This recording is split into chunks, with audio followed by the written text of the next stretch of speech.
오늘은 이제 다음 주는 2월 달부터 시작하려고 합니다.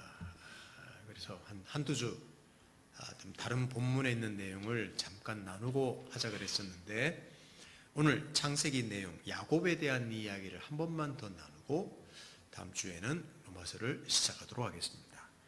32장에 있는 내용, 야곱 하나님과 싸우는 자라는 제목으로 말씀을 나누도록 하겠습니다. 1, 2절을 함께 읽도록 하겠습니다. 창세기 32장 1, 2절 함께 읽겠습니다. 시작.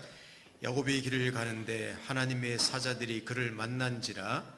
야곱이 그들을 볼 때 이르기를 이는 하나님의 군대라 하고 그 땅 이름을 마하나임이라 하였더라. 아멘. 야곱에 대한 이야기는 교회 다니시는 분들은 참 아브라함만큼 잘 알고 있습니다. 많은 교훈도 받죠. 아버지와 형을 속여서 장자의 축복을 가로챘고 외삼촌 집으로 도망가서 지금 거부가 되어서, 그러나 외삼촌과의 관계가 그 갈등 때문에 집으로 다시 돌아오는 길에 관해 대한 내용입니다. 그 길에서 천사를 만납니다. 외삼촌 집으로 도망가는 길에 하나님이 베델이라는 곳에 나타나서 반드시 함께 하시고 축복하겠다고 약속하신 하나님이 20년이라는 긴 생활에서도 참 놀라운 은혜로 함께 하셨고, 이제 고향으로 돌아가는 길에도 함께 하심을 보이시는 그 구절입니다. 천사들이 나타났다는 내용이 그런 내용입니다. 하나님의 천사들이 임을 알아차리고는 그 하나님의 군대라고 말하죠. 와, 하나님이 언제나 나와 함께 하시는구나, 든든하구나, 할렐루야. 이렇게 해야지 어쩌면 정상적인 어떤 우리가 기대하는 신앙인의 모습입니다. 여러분은 하나님이 함께 하신다는 말이 어떻게 들리십니까? 정말 든든하십니까? 맞습니다. 하나님이 함께 하셔도 돕기 때문에 든든한 게 맞습니다. 그러나 부담스러울 수도 있습니다. 왜? 도망갈 수 없기 때문입니다. 내버려두지 않고 끝까지 당신의 목적을 이루려고 하기 때문에 그게 감사하기도 하지만 부담일 수도 있는 내용입니다. 하나님이 늘 함께 하시는데 야곱은 사실은 그 이유를 제대로 모릅니다. 다음 행동을 보면 야곱의 상태를 우리가 알 수 있습니다. 고향 가까이로 오니까 20년 동안에 까맣게 잊어버리고 있었던 형 에서에 대한 생각이 났습니다. 그 두려움이 생긴 거죠. 그 두려움이 야곱을 사로잡기 시작했습니다. 형 에서에게 종들을 보냅니다. 그런데 형 에서가 400명을 데리고 야곱에게로 온다는 말을 듣습니다. 거의 군사 수준으로 옵니다. 사실 왜 오는지 모릅니다. 지레 겁을 먹은 것이죠. 야곱의 취한 행동을 보면 지금 두려움이 어쩌면 에서가 아니라 형 에서, 자기가 형을 속였지 않습니까? 에서가 아니라 두려움이 야곱을 지금 사로잡고 있는 것 같습니다. 자, 창세기 32장 7, 8절을 한번 보십시오. 제가 읽어드립니다. 야곱이 심히 두렵고 답답하여 자기와 함께한 동행자와 양과 소와 낙타를 두 떼로 나누고 이르되 에서가 와서 한 떼를 치면 남은 한 떼는 피하리라 하고, 제가 오늘 본문 다 읽지는 않습니다. 아주 정말 치밀하게 계획을, 형을 대비한, 형이 공격할지도 모른다, 죽을지도 모른다는 두려움 때문에 치밀하게 계획을 세운 거예요. 한 떼, 두 떼, 세 떼. 미리 전방에서 사신을 보내고 선문을 보내오고, 그게 안 되면 또 자기가 피할 수 있는 시간을 보려고 한 떼, 두 떼, 세 떼 아주 잔머리 써서 형을 대비하고 있습니다. 지금까지 야곱은 하나님을 많이 경험했습니다. 그런데 사람이 쉽게 바뀌는 것은 아닌 것 같습니다. 이럴 때 아주 하나님께 간절하게 기도까지 합니다. 그게 9절에서 12절에 나옵니다. 자, 9절에서 12절 한번 봅니다. 제가 한 절, 여러분 한 절 읽겠습니다. 야곱이 또 이르되 내 조부 아브라함의 하나님, 내 아버지 이삭의 하나님 여호와여, 주께서 전에 내게 명하시기를 내 고향 내 족속에게로 돌아가라. 내가 내게 은혜를 베풀리라 하셨나이다. 20절 여러분 읽습니다.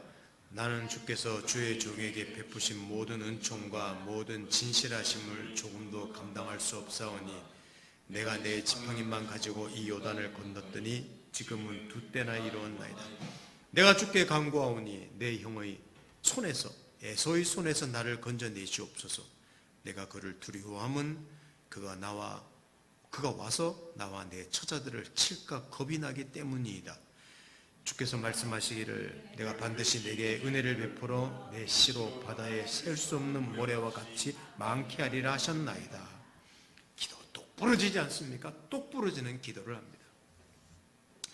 아브라함의 하나님, 이삭의 하나님이라고 부릅니다. 하나님이 과거에 하셨던 약속도 들먹입니다. 그리고 20년 동안 함께한 사실도 하나님께 20년간 함께했지 않습니까? 고백합니다. 그리고 하나님이 반드시 복을 준다는 약속도 근거로 내세우면서 애절하게 기도합니다. 여러분, 야곱이라는 사람이 이런 기도를 하는 것만으로도 그는 하나님을 무지무지 많이 경험한 거예요. 이론적으로만 기도한 게 아니라 실제로 이거는 그의 삶이었기 때문입니다. 엄청나게 변화된 것은 분명해요. 자, 그러면 이 정도 기도를 했으면 어떻습니까? 아멘 하고는, 자, 여러분 한번 생각해 보십시오. 이 정도 기도했다면 어떻게 해야 되는가 하면 아멘 하고는 가족끼리 얘들아 이제 곧 삼촌을 만날 것이다 하고 우리 이 강가에 왔는데 우리 여기서 삼겹살이나 구워 먹자꾸나 그러고 삼겹살 구워 먹고 아내들과 자식들한테 고향에 대한 이야기도 한번 소개해주고 과거에 있었던 자기가 형을 속이고 아버지 속인 일도 한번 이야기하면서 근데 하나님이 도우셔서 이렇게 부자가 되고 너희들도 있었구나 하고, 여러분 그렇게 하는 것이 어쩌면 정상적인지도 모릅니다. 그런데 이런 기도를 하는 정도면 야곱이라는 사람이 두렵기는 한 모양입니다. 너무 두려우니까 하나님도 찾고 부처님도 찾고 어쩌면 그런 식의 기도를 지금 하고 있습니다. 아까 말씀드린 대로 이 기도를 하고 안정을 취한 것이 아니라 한때, 두때, 세때로 나누어서 지금 형을 피할 잔머리 써서 치밀한 계획을 세우고 있습니다.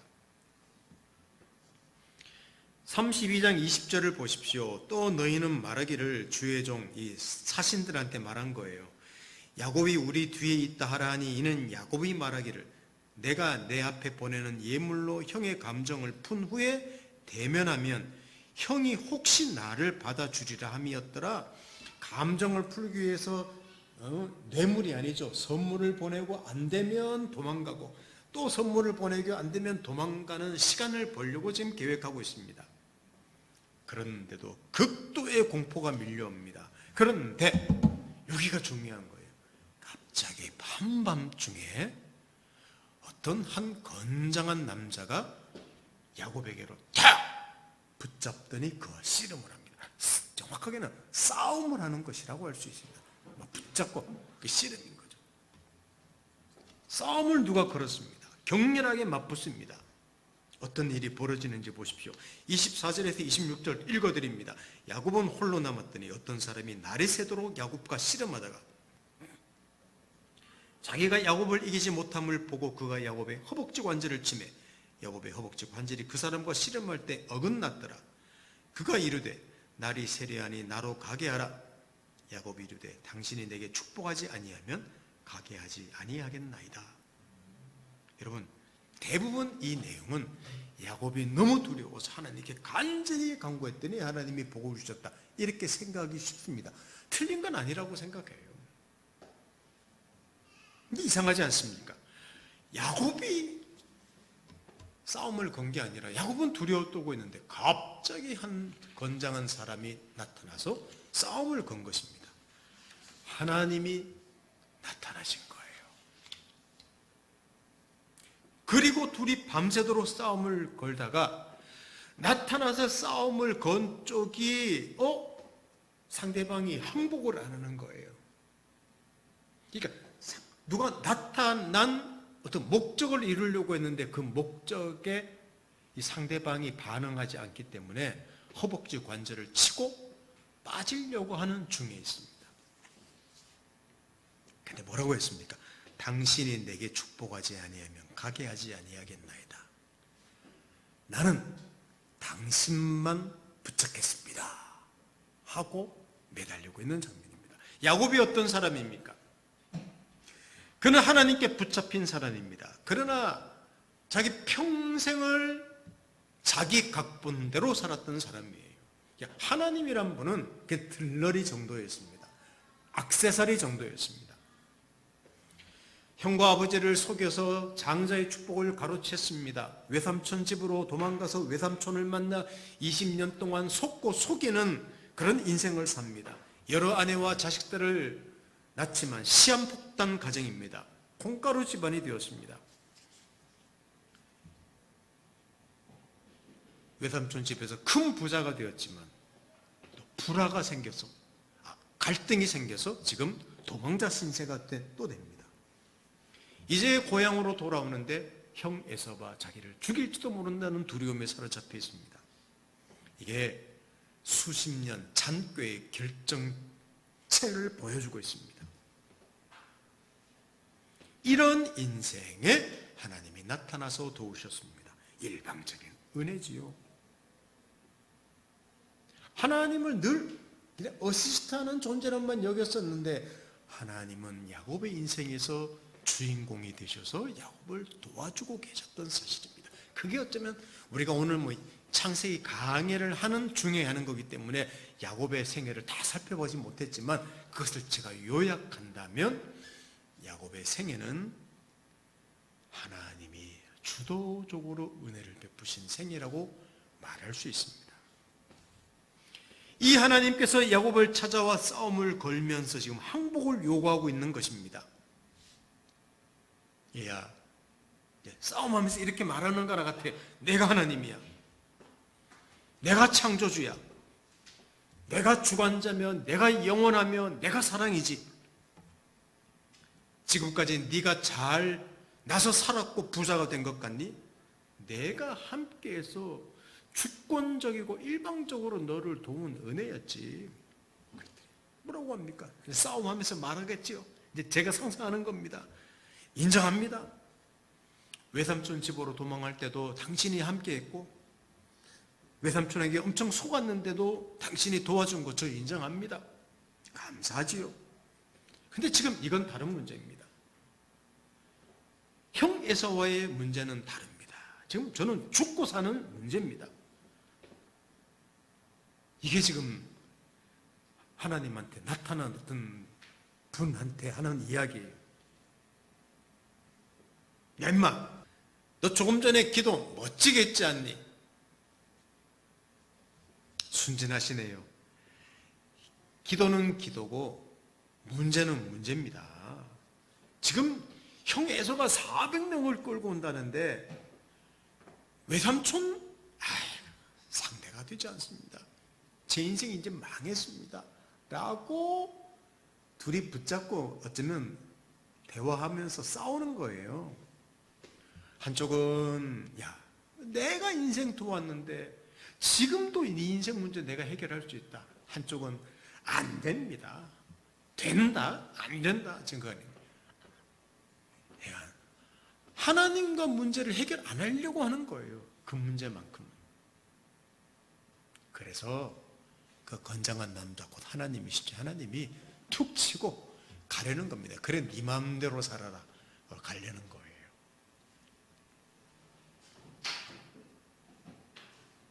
여러분, 복을 주지 않으면 절대 높지 않겠다고 하는 고백은 이제 그런데 어떤 고백인가 하면 하나님을 하나님으로 알고 항복하겠다는 말입니다.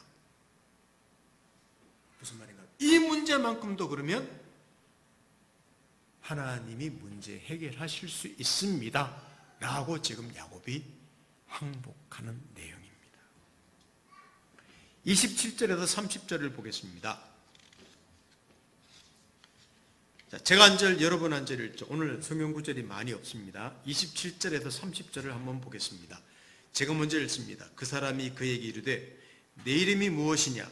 그가 이르되 야곱이니이다. 그가 이르되 내 이름을 다시는 야곱이라 부를 것이 아니요 이스라엘이라 부를 것이니 이는 내가 하나님과 및 사람들과 겨루어 이기었음이라. 야곱이 청하여 이르되 당신의 이름을 알려주소서. 그 사람이 이르되 어찌하여 내 이름을 묻느냐 하고 거기서 야곱을 축복한지라.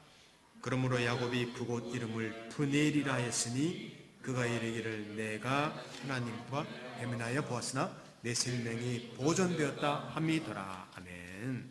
내 이름이 무엇이냐? 야곱입니다. 여러분, 야곱이 이름 뜻이 뭡니까? 약탈자, 강도, 사기꾼 그런 뜻입니다. 저 완전 사기꾼입니다. 날강도입니다. 자기 본질을 드러내는 이야기를 한 거예요. 내가 원하는 것을 내 힘으로 내 꾀로 얻어낸 사람입니다. 이렇게 고백한 겁니다. 지금 그렇게 이해하셔야 됩니다. 실제로 그렇게 살아왔습니다. 자기 이름을 말하면서 자기 본질을 꿰뚫어 봅니다. 놀라운 변화지요. 그냥 What's your name? My name is Jacob. 이렇게 말하는 정도가 아니에요. 네 이름이 무엇이냐는 말은 저 젊게 부리는 놈입니다. 내 인생 내 맘대로 사는 인생입니다. 그렇게 말한 것을 요구한 내용입니다. 우리에게 묻죠. 네 이름이 뭐냐?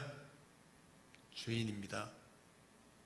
엉망진창입니다. 고집쟁입니다. 나태함입니다. 교만입니다. 우리 그렇게 우리가 대답할 수 있는 것과 같은 거예요. 근데 하나님은 이 야곱의 이름을 이스라엘로 바꾸라고 합니다. 이 이스라엘의 이름이 뜻이 나와 있죠, 보면. 그걸 여기 성경에 보면 이렇게 나왔는데,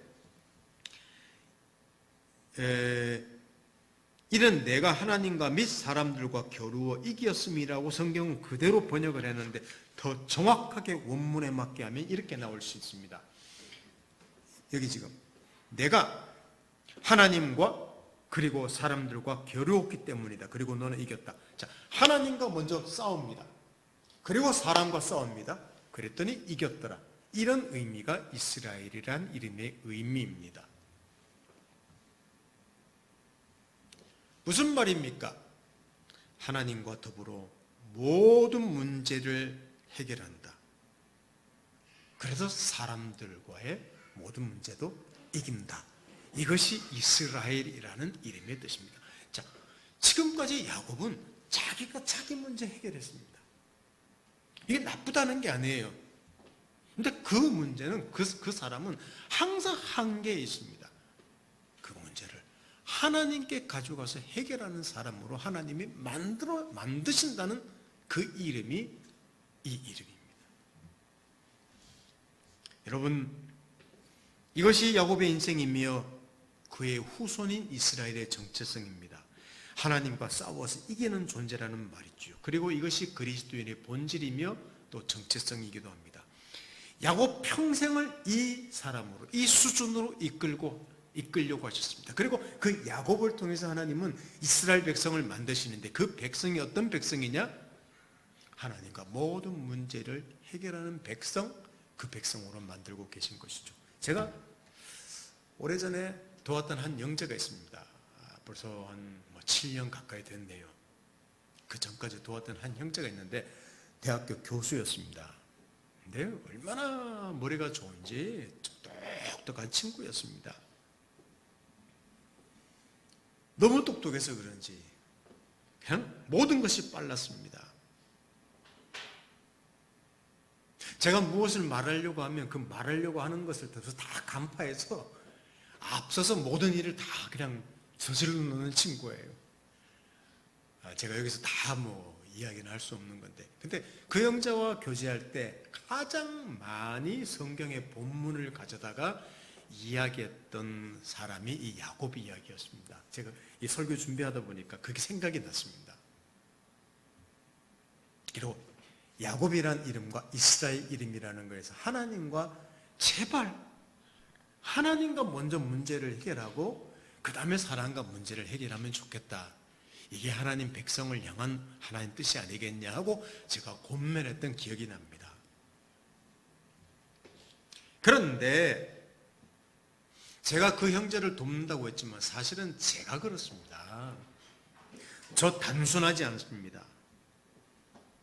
사람들을 섬겨 그가 하나님의 인도하심을 받도록 제가 섬겨서 하나님이 일하시도록 한다고 섬긴다고 했지만 사실은 제 생각, 제 시간표, 제가 바라는 대로 움직이려고 했던 오랫동안 그렇게 살았던 사람입니다. 이런 저 잔머리 대가고 얼마나 그냥 임기응변이 능하고 머리로 굴리는 사람인지 몰라요. 그래서 어쩌면 하나님께서 제자훈련이라는 사역을 저한테는 제자훈련이 문제 있다는 게 아니라 제게는 제자훈련이라는 사역을 그만두게 하셨는지도 몰라요. 저는 이제 그런 생각입니다. 그런 고백입니다. 왜냐하면 주님의 제자라기보다는 제 제자로 만들기 위해서 얼마나 노력하고 주도적이고 계획적이고 조급하게 사역했는지는 모릅니다. 그러니까 제자훈련이라는 진짜 제자훈련은 그가 주님의 제자가 되도록 주님께 맡기고 저는 옆에서 격려하면 되는데 요거 해라 저거 해라 두려워하고 겁먹고 막 지금도 생각해 보면 하나님보다 몇 배 앞서서 일했던 것 같아요. 제가 그 생각이 많이 났습니다. 사역을 그만두고 이제는 머리 굴리는 것도 힘듭니다. 힘도 빠졌습니다. 무엇을 해야 될지도 모릅니다. 한편으로는 절망하기도 합니다. 예전보다 열심히 사역할 때보다 지금 훨씬 절망하는 마음이 들 때도 있어요. 그러나 반대로 생각한다면 그래서 더욱 하나님과 싸울 수밖에 없다는 사실을 배워가고 있다는 것이죠. 제가 또 예전에 도왔던 그 대학교 사역하면서 만났던 한 형제가 지금 미국에서 목회하는 친구도 있습니다. 근데 미국은 되게 그렇죠. 목회를 하면 미국인 교회를 빌려서 한인 교회를 하는 경우가 많은데 이 친구도 참 열심히 사역을 해요. 근데 이번에도 교회를 또 옮기게 됐나 봐요. 근데 옮길 교회가 없는 모양입니다. 근데 페이스북에 글을 하나 올렸는데 뭐라고 했는가 하면 자기는 지금까지 새벽 기도 때 하나님께 나와서 기도하면서 모든 문제를 해결했대. 왜냐하면 너무 자기가 감당할 수 없는 나라기 때문에 그래요. 근데 지금도 할 수 있는 유일한 길은 기도하는 거랍니다. 그래서 자기는 다른 곳으로 옮길 거 걱정 안 한대요. 참, 저 친구 옛날에 그렇게 안 살았었는데 어떻게 저런 사람으로 하나님이 만드셨구나. 참 감사한 일이죠. 오히려 제가 그 글을 읽으면서 제가 가슴 뭉클하게 도전을 받았습니다.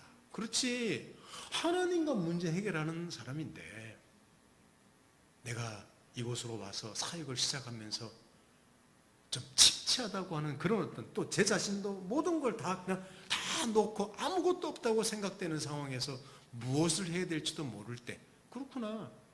한 가지는 분명하구나. 하나님과 문제를 해결하고 나머지 문제를 해결하는 거구나. 그것을 오히려 도전받게 되었습니다. 화려하고 대단한 사역자가 아니라 한 하나님의 사람으로 하나님께 항복한 사람으로 지금도 저를 만들어 나가는 것 같습니다.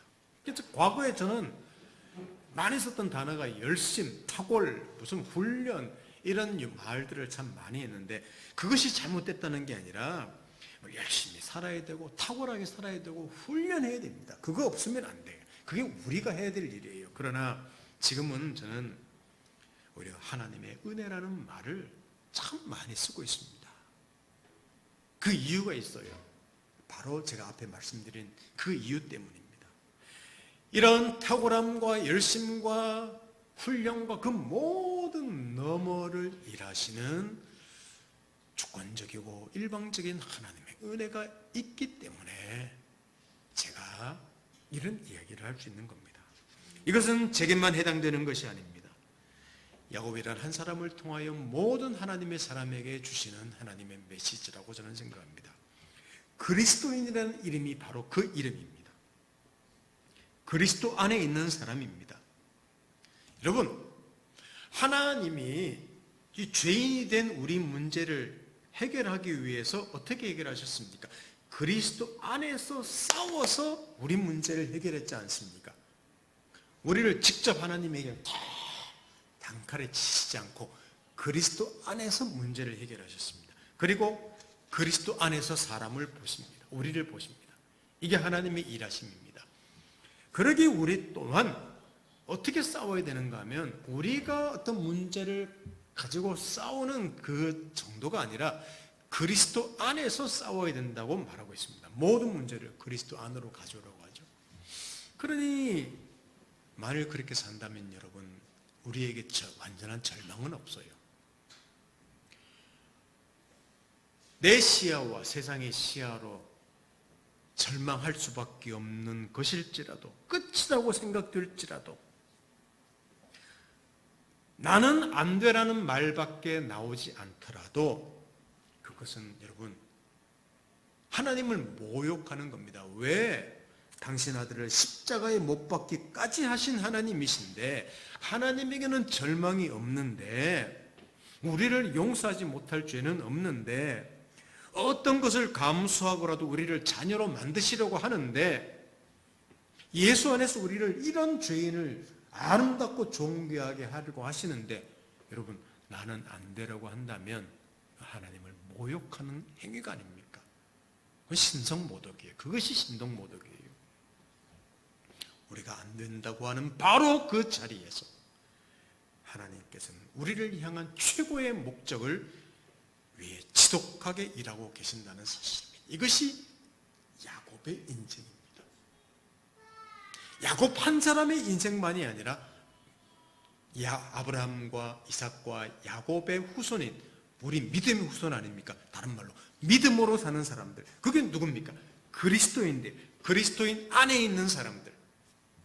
우리는 모든 문제를 그리스도 안에서 해결해야 된다는 겁니다.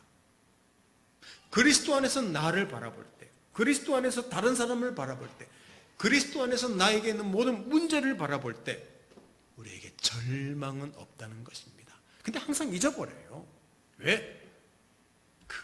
그것만을 보기 때문에 그렇습니다. 그 너머를 볼 수 없기 때문에 그렇습니다. 여러분, 마지막 한 구절을 읽을 것인데, 이 구절은 너무 좋은 말씀입니다만 사실은 상상할 수 없는, 이해할 수 없는 말씀이에요. 자, 우리 스바냐 3장 17절을 마지막으로 함께 읽어보겠습니다. 다 같이 읽겠습니다. 시작.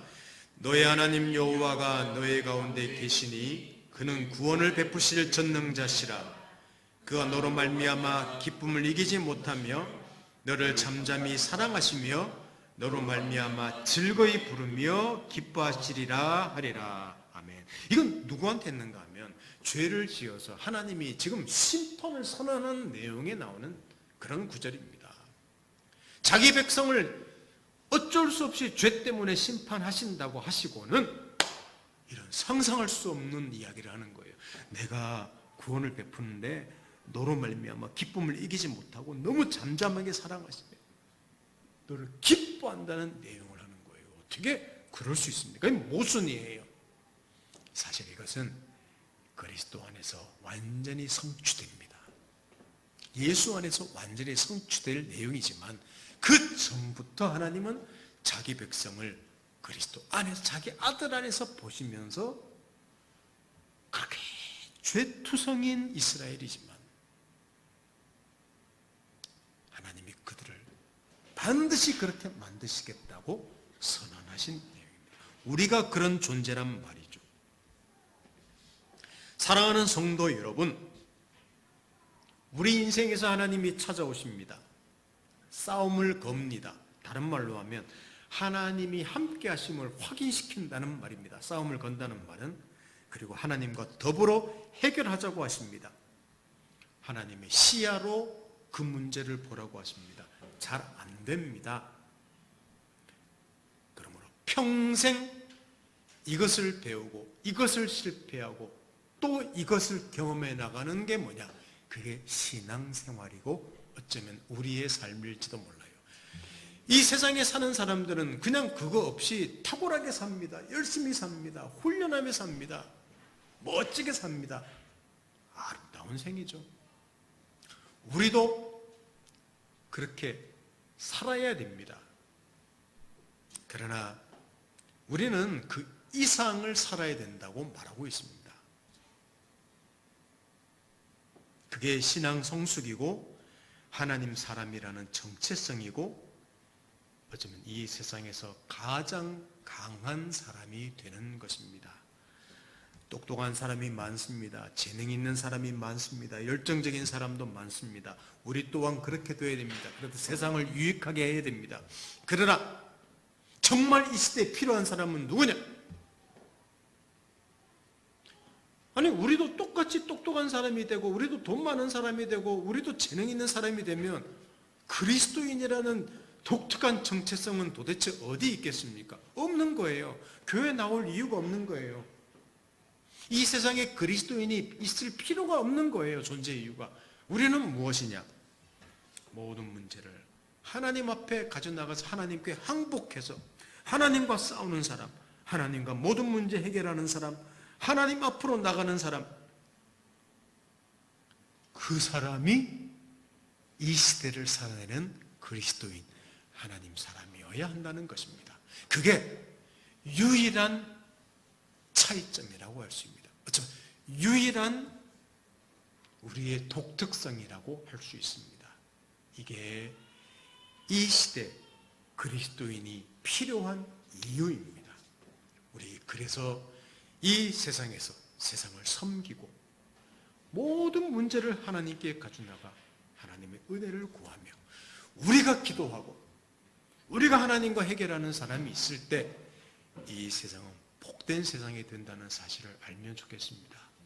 그래서 오늘 야곱에 대한 이야기를 한 이유는 오늘 2023년 벌써 1월달 다 갑니다만은 남은 한 해가 새로운 한 해가 우리 하나님과 문제를 좀 해결하는 그런 사람으로 성숙하기를 바라서 이 말씀을 전해드렸습니다. 오늘 그런 우리의 삶이 되기를 예수님 이름으로 축원합니다. 함께 기도하겠습니다. 하나님 아버지 감사합니다. 야곱의 생애를 잠시 살펴보았습니다. 그 한 사람을 하나님과 모든 문제를 해결하는 사람으로 만들려고 그 인생을 도우시는 것을 보게 됩니다. 우리 인생에 간섭하셔서 그 일을 행하시는 하나님 찬양합니다. 앞으로도 우리 인생에 2023년도가 하나님과 모든 문제를 해결하는 그런 진정한 하나님 사람 되도록 하나님께 깊이 항복하는 사람 되도록 저희들을 도와주십시오. 예수님의 이름으로 기도드립니다. 아멘.